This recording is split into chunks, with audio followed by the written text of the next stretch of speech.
What happens when you mix Disney's Prince of Persia and James Cameron's Avatar? You get John Carter here.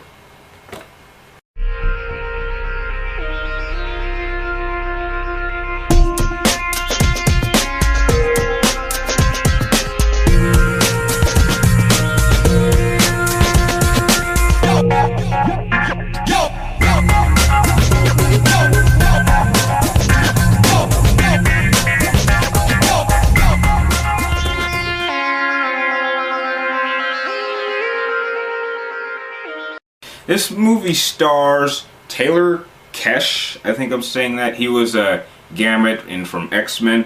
Lynn Collins, Willem Dafoe, and Mark Strong as a villain, of course. But heck, I think he's the call-to guy if you want a villain with a good British accent. And overall, I thought the acting in this was quite solid. Taylor Kesh, he kind of has that Anakin Skywalker, Hayden Christensen acting sometimes, where some scenes work, some scenes don't work, and some scenes are just kind of corny. But he's definitely a lot better than he was in Star Wars. I promise it. He's a lot better. John Carter, the best way I could describe it, it's kind of like two movies if you separate between the first half and the second half of the movie. And I can definitely say the first half of the movie is significantly better than the second. The story starts off when you have this guy named John Carter, of course, and he's kind of living in what I think is a post-Civil War, I'm guessing. And he's a soldier, and a bunch of other, like, I don't know, let's say Rangers or other soldiers, they kind of want him to join with them on like a raid or attack some people, and he says, no, I don't want anything to do with that. He eventually just decides to go with it. And he ends up in a cave that I'm guessing belongs to some Indians. And he picks up something and he says something, I don't remember what the hell it was. And he finds himself on Mars. Now how the hell he's still breathing on Mars, since it technically has no atmosphere and therefore no air. But, you know, this is science fiction. They can break a lot of rules. Anyway, one thing I definitely did enjoy about this movie is they explained how he has his...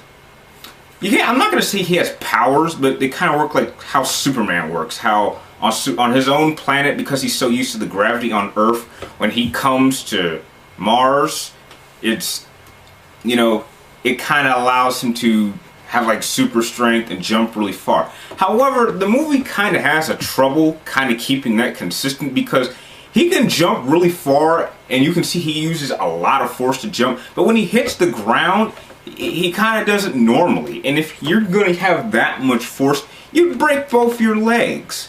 And another problem I have with his strength, of course, is there's a scene in this movie where, I don't know, there's this guy who's like bullshitting him a lot, like for a moment of time, and he just decides to punch the guy's head off. Now, I'm not quite sure if that's appropriate for kids to have decapitations, if that counts as a decapitation, since he's not cutting someone's head off, he's punching it off. You know, the movie's kind of up and down of, is it for adults or kids? Because they really push the bar more on the PG-13 side than the Pirates Caribbean, the whole saga or series ever did. My biggest problem with John Carter was really the biggest problem I had with Star Wars Episode 2, and that was the so-called romance. Now, the love interest in this, I didn't bother writing her name down, but for the entire movie, she seems to keep wearing these very revealing clothes, kind of as sex appeal, and it's just kind of awkward in a Disney film. I mean, I would expect this in any other studio, but not Disney, and it's kind of obvious that he's going to get with this girl, but you know, I kind of thought I kind of stopped caring for him once the movie hit that part, because he recently just lost his wife, so it kind of makes him seem like an ass to just lose his wife and then just go to another planet just to bang some hot chick who's apparently the only hot chick on this planet that's an alien. So yeah. However, when it comes to the aliens, the really cool thing about it is these kind of green anorexic versions of like Goru's tribe from Mortal Kombat, although they look kind of weird. They actually have some of the best acting in the entire movie.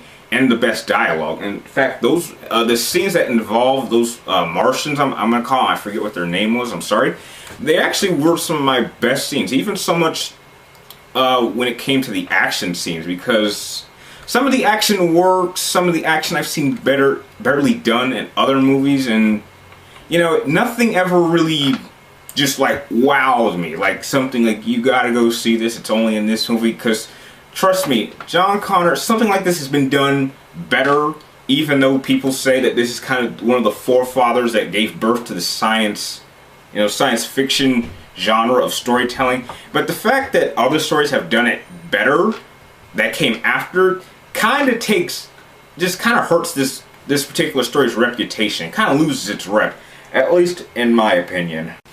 Now, John Carter, it's not a perfect movie. It's not a bad movie. I personally wouldn't recommend you see this in 3D because I didn't. I mean, the way I saw it, you know, wasn't that great. I mean, the cinematography is good.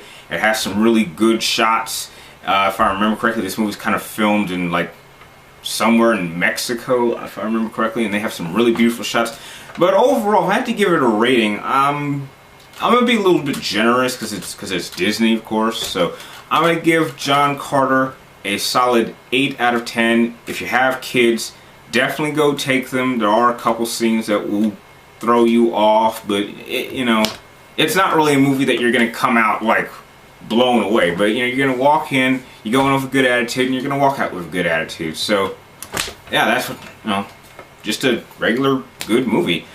If you like this video, please comment down below, like this video, and please subscribe up top to keep track of me. And like always, thank you for watching, and I will see you next time.